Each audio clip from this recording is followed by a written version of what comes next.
જે વિદ્યાર્થીઓ ધોરણ 12માં સારા ગુણ લાવવાનો પ્રયત્ન કરતા હોય છે એ મોટાભાગે પ્રશ્નપત્ર લખીને તૈયાર કરે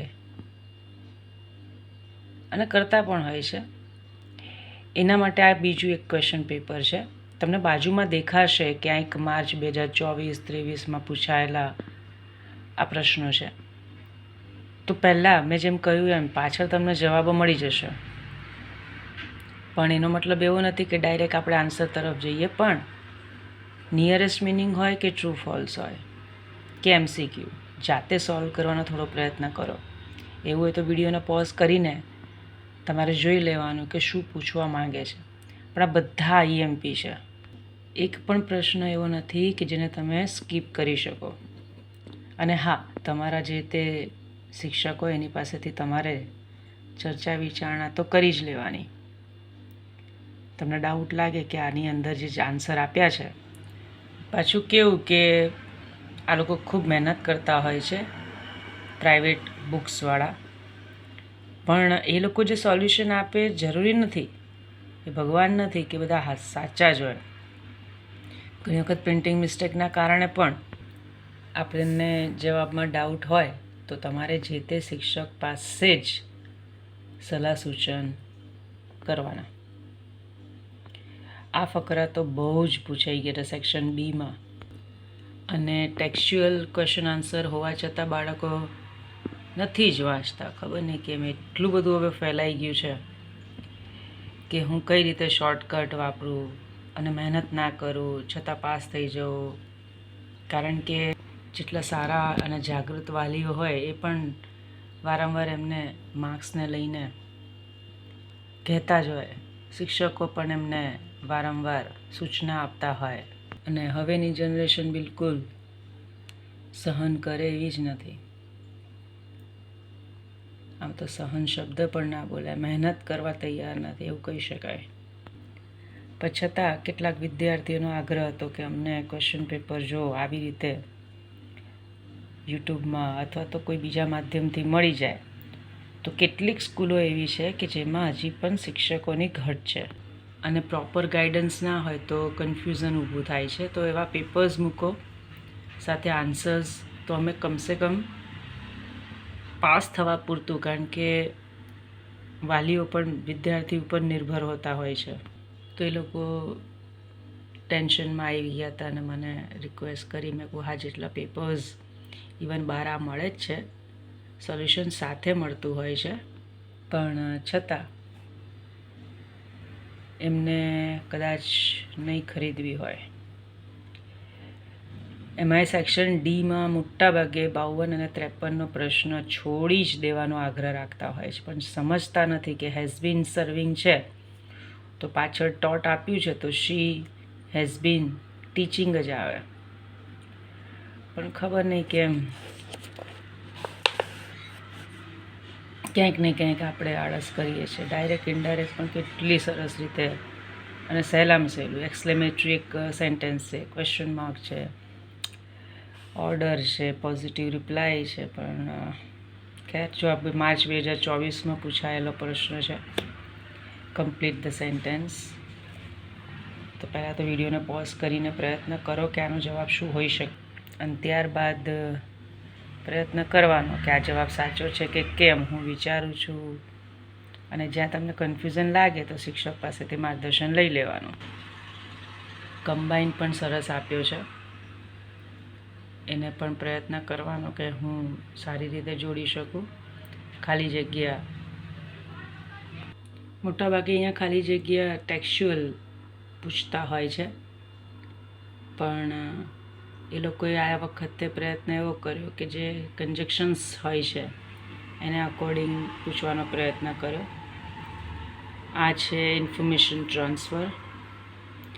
એમણે 3 નિબંધ આપ્યા છે અને મોટાભાગે લોકો ગ્રાન્ડ પેરેન્ટ લખવાનું પસંદ કરતા હોય છે, જ્યારે વિવિધતામાં એકતા અથવા તો સ્ત્રી સશક્તિકરણ, કે ઇંગ્લિશમાં પાછા સેન્ટેન્સીસનું આપણને તકલીફ થતી હોય. ત્યારબાદ સ્પીચ છે 67ની અંદર, એના પોઈન્ટ્સ આપેલા છે. અને પછી ક્લર્કની એપ્લિકેશન છે. તમારે વિડીયોને પોઝ કરીને જ સમજવું પડશે. ત્યારબાદ હંમેશા આપણને રિપોર્ટ અને ઈમેલ અથવામાં પૂછતા હોય છે અને ઈમેલ લખવાનો આગ્રહ રાખવામાં આવતા હોય તો આ આખું પેપર અહીંયા 100 માર્કનું. અને હવે આપણે આના સેક્શન ABCથી લઈને બધા આન્સર્સ જોઈ લઈએ. જે ટ્રુ ફોલ્સ હતા એના આન્સર આ છે. ત્યારબાદ આ જે નિયરેસ્ટ મિનિંગ હતા એના આન્સર્સ. પછી MCQ જે પૂછવામાં આવ્યા હતા, કાઉન્ટ્સમાં જે ફંક્શન્સ હતા 8, 9, 10, આ બધા એના જવાબો છે. સેક્શન બીમાં ફકરામાંથી સવાલ જવાબ પણ અહીંયા આપ્યા છે. 23, 24, 25, 26 અને ધીમે ધીમે તમારે તો વિડીયોને પોઝ જ કરવો પડશે. તમે સ્ક્રીનશોટ પણ લઈ શકો. અહીંયા એમણે સ્ક્રીન એક્સરસાઇઝની ટૂંક નોંધ આપી છે અને એ લોકો એવો પ્રયત્ન કરતા હોય કે જેટલી પણ ટૂંક નોંધ આપી હોય એ બધી જ એ લોકો જવાબમાં આપી દેતા હોય. પછી ખાલી જગ્યાની પણ અહીંયા વાત કરી છે. સેક્શન સી ફકરામાંથી સવાલ જવાબ અને 40 નંબર સમરી છે. ખૂબ સરસ મજાનો પાઠ હાઉ ટુ કિલ બાય કાઇન્ડનેસમાંથી પૂછવામાં આવેલો. પછી 41થી લઈને ફરીથી ફકરામાંથી સવાલ જવાબ. ત્યારબાદ ધીમે ધીમે સેક્શન ડી તરફ જે બધું મોટાભાગે છોડી દેવામાં પ્રયત્ન કરતા હોય છે. અહીંયા થોડું ધ્યાન તમારું દોરી દઉં. 53 નંબર જે છે એમાં પ્રિન્ટિંગ મિસ્ટેક છે.